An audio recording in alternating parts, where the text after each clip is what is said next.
Welcome back to Big Mouth and fancy seeing you here.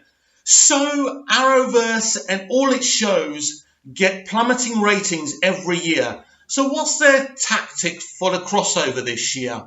Ooh, we're going to be on the original Kent Farm from Smallville. Watch us, Smallville fans. Watch us. Ooh, there's going to be a little bit of a surprise on the crossover. Stephen ML teases. Listen, I love Smallville, and I'm just about to finish season 1. I'm going to rewatch all of them, and I'm going to review the seasons on here. But let me be clear here. Arrowverse is a pile of cat. It really is. There is no depth. There is no character fleshing out. There is no interest for me. For me, for my mentality and my intellect, these shows just don't work. The worst are definitely Supergirl and Legends of Tomorrow. Arrow's been kind of okay for the past 2 seasons again, but the Flash is just gone. Look, the Flash is gone for me. I can't watch that show anymore. You know, Arrow, years 1 and 2, awesome. The Flash, years 1 and 2, awesome. Then it got dumbed down. The Arrow series got dumbed down, seasons 3 and 4.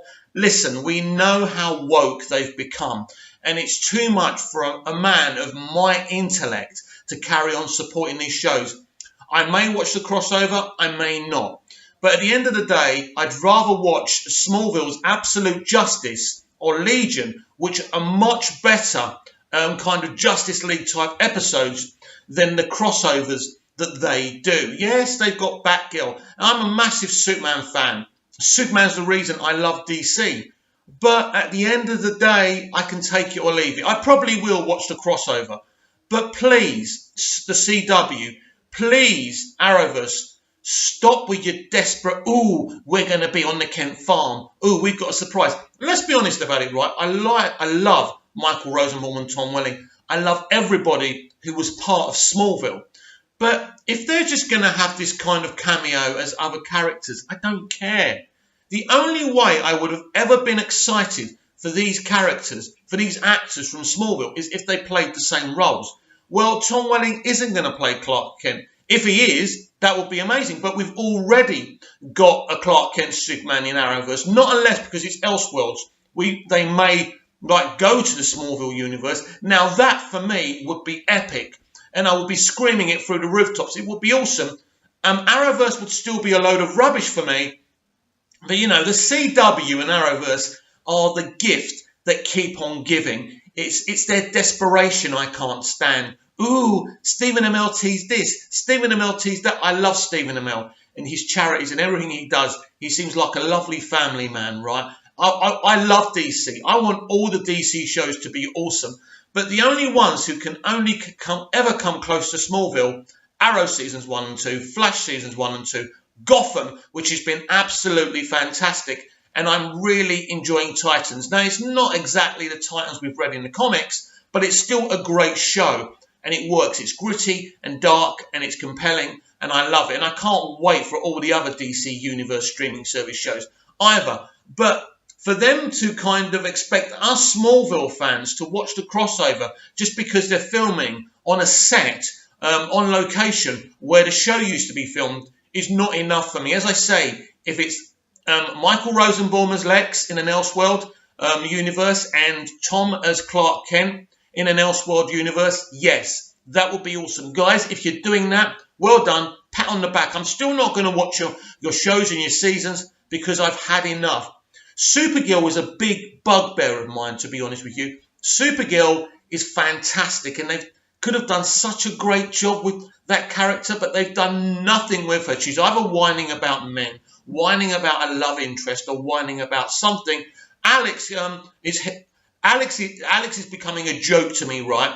Ever since they decided she was gay. Nothing wrong with her being gay, but it's the overt kind of virtue signalling that really winds me up. Like this season, she's got really short hair. Look, everyone, I've got short hair. I'm gay. Look at me. I'm gay. I'm definitely gay because I've got short hair. They're probably going to shave all her hair off next season.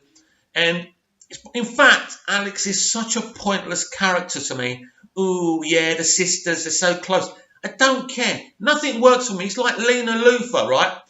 I know they're going to use Lex this season, which is exciting. I might even tune in for that to see if John Cryer is any good in the role, because John Cryer is a very talented lad. He always has been. Even with the car crash that was Superman 4, I think he played a great role in that, and he was very young. He's great. He may be a great Lex. But listen to me, Lena Luthor should have been a great, dark character, but I forgot, because SJWs believe in their little world that women can't be bad, women can't be negative, women can't be villains, right?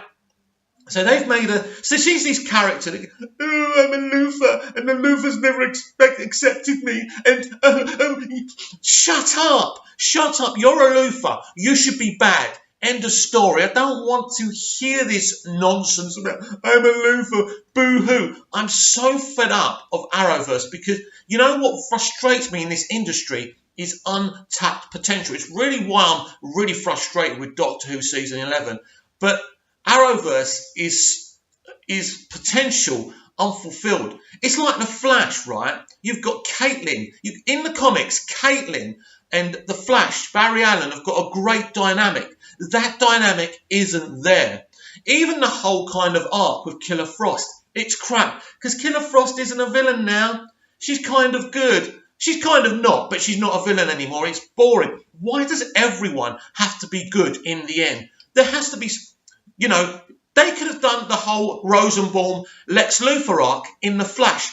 You know, you could have had Caitlin and Barry be friends at first, and then slowly, as she becomes Killer Frost, they have to become enemies. How compelling would that have been? It worked in Smallville, didn't it? This is why Smallville was so amazing. And I really don't want to talk about Smallville too much on this video, because I'm going to review the seasons, and I think I'm really excited about talking about the world building in Season 1 and how the WB allowed our Miles the chance to develop the characters in Season 1 and do the world building. Without that world building, the other seasons wouldn't have happened, and it wouldn't have been as amazing as it would have been. And this is the thing for me, and it's interesting, when Jeff Johns was involved in Flash Season 1, the Flash Season 1, it was a lot better show, and it was a lot more comic booky. But now it's just about virtue signalling. There's no depth, there's no character, there's no stakes. That's the word I'm looking for. Smallville had character stakes.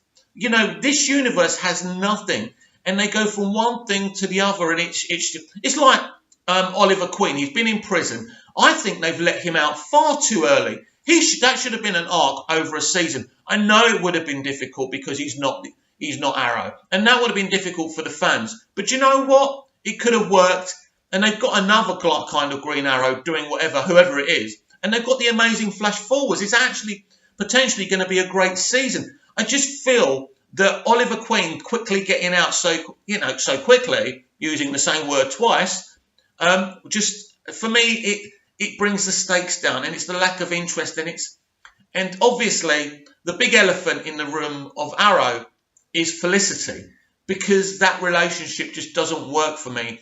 It never has. But because of the shippers and because of the CW are only interested in young female viewers, we have to put up with that. Now, actually, early season, for the first time, Felicity's actually become an interesting go-getting character, apart from just the secretary who's good on a computer, at last.